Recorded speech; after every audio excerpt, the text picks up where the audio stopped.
வணக்கம் அன்பர்களே, வாங்க இன்னைக்கு வெங்காயம் தக்காளி சாதம் செய்வது எப்படின்னு பார்க்கலாம். Onion tomato rice. இதுக்கு ஒரு மீடியம் சைஸ் ஆனியன் எடுத்திருக்கேன், 2 தக்காளி எடுத்திருக்கேன், மீடியம் சைஸ் தக்காளி, கொஞ்சம் 1/4 கப் பச்சை பட்டாணி எடுத்திருக்கேன். நான் ஃப்ரோசன் பட்டாணி தான் எடுத்திருக்கேன். 1 ஸ்பூன் ஜிஞ்சர் கார்லிக் பேஸ்ட், கொஞ்சம் கறிவேப்பிலை. நான் 1 கப் அளவுள்ள சாதத்தை வேக வச்சு அதை ஆற வச்சிருக்கேன். ஆற வச்சுட்டு அதில் ஒரு 1/2 ஸ்பூன் நல்லெண்ணெயை போட்டு ஆற வைங்க. அப்போதான் நல்லா உதிரியாக வரும். வாங்க பார்க்கலாம். பாருங்க, ஒரு பானலியில் எண்ணெய் எடுத்திருக்கேன். எண்ணெய் காஞ்சதும் அதில் கடுகு ஜீரகம் போட்டிருக்கேன்.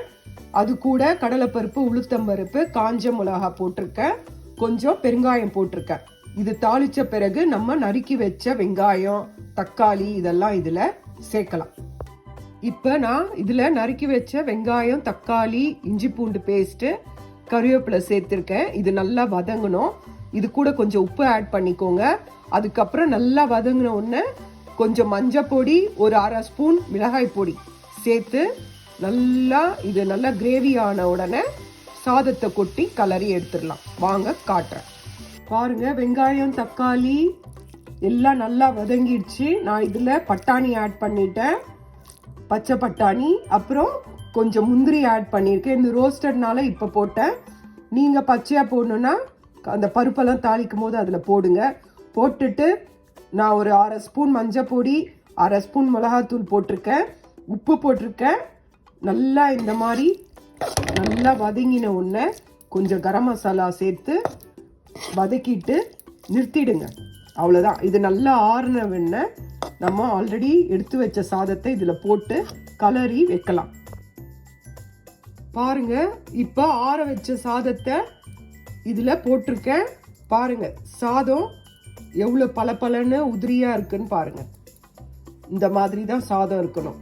இந்த சாதத்தை அந்த கூட்டில் போட்டு அப்படியே நல்லா மிக்ஸ் பண்ணி விடுங்க. நல்லா 4 பக்கமும் நல்லா கலரி மிக்ஸ் பண்ணீங்கன்னா வெங்காயம் தக்காளி சாதம் ரெடி. உங்களுக்கு நான் இதை கலரிட்ட பிறகு காட்டுறேன். இது நல்லா இருக்கும் சாப்பிட்றதுக்கு. இதுக்கு கூட அப்பளம் வச்சு சாப்பிட்டீங்கன்னா நல்லா இருக்கும். இல்லை பொட்டேட்டோ ஃப்ரை, இல்லை ஆனியன் பகோடா இந்த மாதிரிலாம் வச்சு சாப்பிட்டீங்கன்னா நல்லா இருக்கும். இது நீங்கள் ஆஃபீஸ் போகும்போது லஞ்ச் பாக்ஸ்க்கு இதை ரெடி பண்ணி கொண்டு போனால் கூட சூப்பராக இருக்கும். இதை செஞ்சு பாருங்கள்.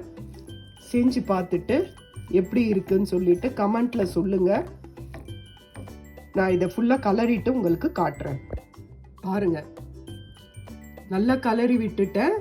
இப்போ நமக்கு வெங்காயம் தக்காளி சாதம் ரெடி ஆயிடுச்சு. இது சாப்பிட்றதுக்கு ரொம்ப நல்லா இருக்கும். இதில் பருப்பு, பட்டாணி, முந்திரி எல்லாம் சேர்த்துருக்கனால அந்த ஆனியனும் தக்காளியும் நம்ம கடிச்சு சாப்பிடும் போது இது கூடவும் இதையும் சேர்த்து கடிச்சு சாப்பிடும்போது ரொம்ப ருசியாக இருக்கும். செஞ்சு பாருங்க. செஞ்சு பார்த்துட்டு சாப்பிட்டுட்டு எப்படி இருக்குன்னு சொல்லிட்டு கமெண்ட்ல சொல்லுங்க. லைக் பண்ணுங்க, ஷேர் பண்ணுங்க. அவ்வளோதான். நன்றி, வணக்கம்.